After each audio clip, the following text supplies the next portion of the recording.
क्या आपको पता है कि हमें किसी भी काम को करने में सफलता कब मिलती है? जी हाँ, जब हम बिना कोई बहाना बनाए सिर्फ अपने काम पर ध्यान देते हैं, क्योंकि सफल लोग कभी कोई बहाना नहीं बनाते।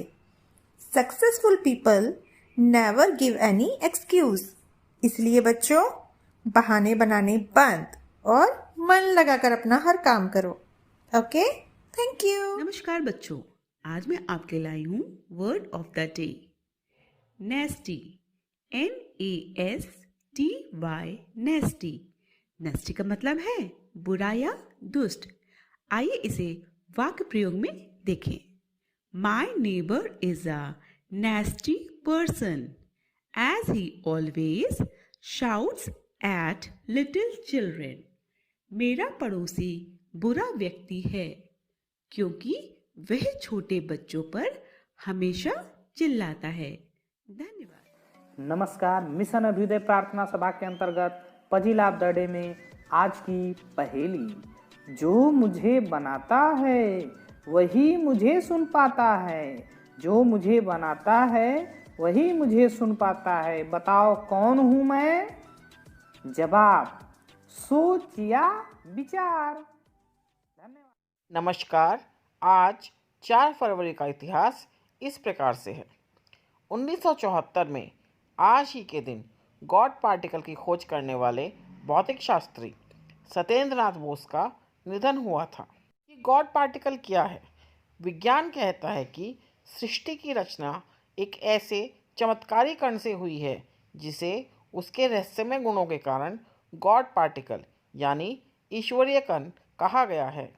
वैज्ञानिक बिरादरी ने इस कण को हिग्स बोसान का नाम दिया है, जिसमें बोसान शब्द महान भारतीय वैज्ञानिक सत्येंद्र नाथ बोस के नाम से लिया गया है। सन 2004 में आज ही के दिन मार्क जुकरबर्ग ने सोशल नेटवर्किंग वेबसाइट फेसबुक की स्थापना की। धन्यवाद। आपका दिन शुभ हो। और बच्चों, चलते हैं आज की विशेष की तरफ। तो आज के विशेष में हम बात करेंगे कैंसर की, क्योंकि आज 4 फरवरी को विश्व कैंसर दिवस के रूप में मनाया जाता है। तो मनाने का उद्देश्य कैंसर के बारे में जागरूकता उत्पन्न करना और रोग का जल्दी पता लगाने की जरूरत तथा कैंसर के उपचार पर ध्यान केंद्रित करना है। बच्चों, जैसा कि आपको पता है कि हमारा शरीर कोशिकाओं से बना है और उसमें विभाजन होता रहता है। विभाजन एक नियंत्रित क्रिया है। यही क्रिया यदि अनियंत्रित होती है तो कैंसर का रूप ले लेती है। इसलिए बच्चों, किसी भी तरह का नशा, धूम्रपान और प्लास्टिक का प्रयोग ना हमें खुद करना चाहिए और दूसरों को इसके लिए प्रेरित भी करना चाहिए कि वो इन सब का प्रयोग ना करें। कैंसर का सही समय पर पता चल जाए और इलाज किया जाए तो अब यह लाइलाज नहीं है। इसलिए बच्चों, अपना ध्यान रखें और स्वस्थ रहें। धन्यवाद। सुप्रभात। अब बारी है आज के क्विज की। आज का विषय है देश और उनकी राजधानियाँ।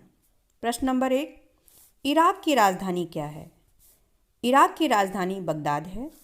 इराक मध्य पूर्व एशिया में स्थित जनतांत्रिक देश है जहाँ के लोग मुख्यतः मुस्लिम हैं।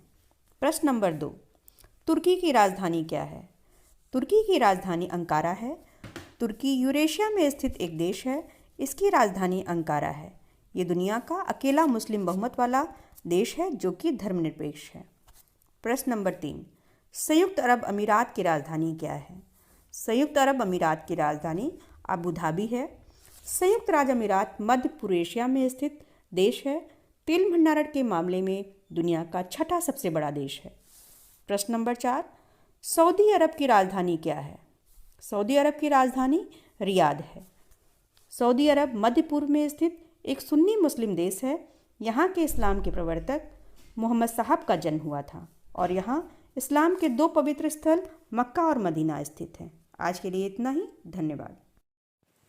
गुड मॉर्निंग प्यारे बच्चों, मैं आज आप सबके लिए एक बहुत ही प्यारा बाल गीत लेकर आई हूँ जिसका शीर्षक है मेरी प्रिय अध्यापिका। तो बच्चों, चलो कविता शुरू करते हैं। घर छोड़कर शुरू में स्कूल चला जब आता था। घर छोड़कर शुरू में स्कूल चला जब आता था।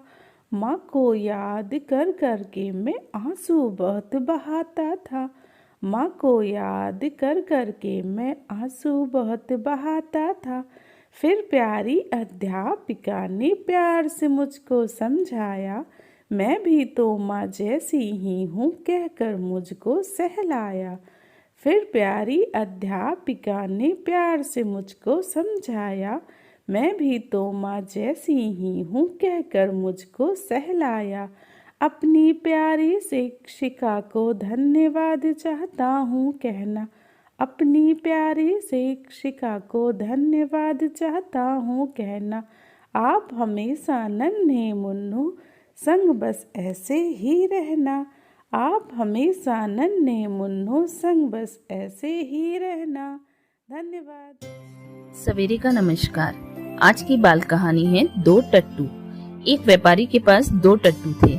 वह उन पर सामान लादकर पहाड़ों पर बसे गांवों में ले जाकर बेचा करता था। एक बार उनमें से एक टट्टू कुछ बीमार हो गया। व्यापारी को पता नहीं था कि उसका एक टट्टू बीमार है। उसे गांव में बेचने के लिए नमक, गुड़, दाल, चावल आदि ले जाना था। उसने दोनों टट्टुओं पर बराबर सामान लाद दिया और चल पड़ा। ऊंचे नीचे पहाड़ी रास्ते पर चलने से बीमार टट्टू को बहुत कष्ट होने लगा। उसने दूसरे से कहा, आज मेरी तबीयत ठीक नहीं है। मैं अपनी पीठ पर रखा एक बोरा गिरा देता हूँ। तुम यहीं खड़े रहो। हमारा स्वामी वह बोरा तुम्हारे ऊपर रख देगा। मेरा भार कुछ कम हो जाएगा तो मैं तुम्हारे साथ चला चलूंगा। तुम आगे चले जाओगे तो गिरा बोरा फिर मेरी पीठ पर रख जाएगा। दूसरा टट्टू बोला, मैं तुम्हारा भार ढोने के लिए क्यों खड़ा रहूं? मेरी पीठ पर क्या कम भार लदा है? मैं अपने हिस्से का ही भार ढोऊंगा। बीमार टट्टू चुप हो गया, लेकिन उसकी तबीयत अधिक खराब हो रही थी। चलते समय एक पत्थर के टुकड़े से ठोकर खाकर वह गिर पड़ा।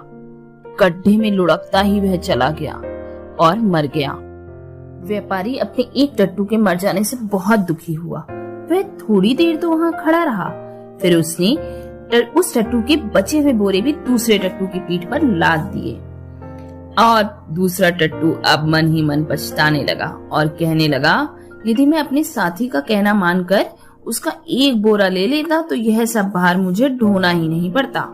तो बच्चों, इस कहानी से हमें यह शिक्षा मिलती है कि संकट में पड़े अपने साथी की जो सहायता नहीं करते हैं उनको बाद में पछताना ही पड़ता है।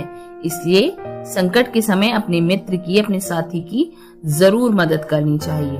धन्यवाद। नमस्कार। आज मोटिवेट योरसेल्फ का विषय है परिवर्तन में हमारी भागीदारी।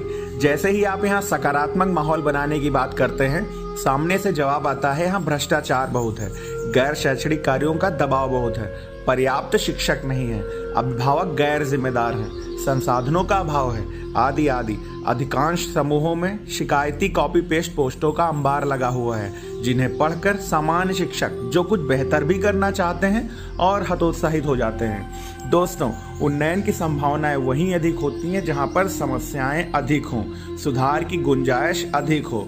वर्तमान परिस्थितियां हम सब के लिए स्वर्णिम अवसर के समान हैं, जब हम में से कोई भी शिक्षक खुद सुधार की प्रतिमूर्ति बन सकता है और बेसिक शिक्षा को नई दिशा देने के लिए अपना योगदान दे सकता है। समस्याओं से घबराएं नहीं, सकारात्मक अप्रोच के साथ आगे बढ़ें और समाज में अपने बेहतरीन कार्य के लिए जाने जाएं। परिवर्तन आना तय है, लेकिन यदि वो हम लाते हैं तो परिवर्तन हमारे अनुकूल होगा, अन्यथा शासन और सत्ता जैसा परिवर्तन चाहेगी हमें उसमें ढलना होगा। बेहतर है हम स्वयं इसमें परिवर्तन लाने हैं तो अपनी भागीदारी सुनिश्चित करें। धन्यवाद।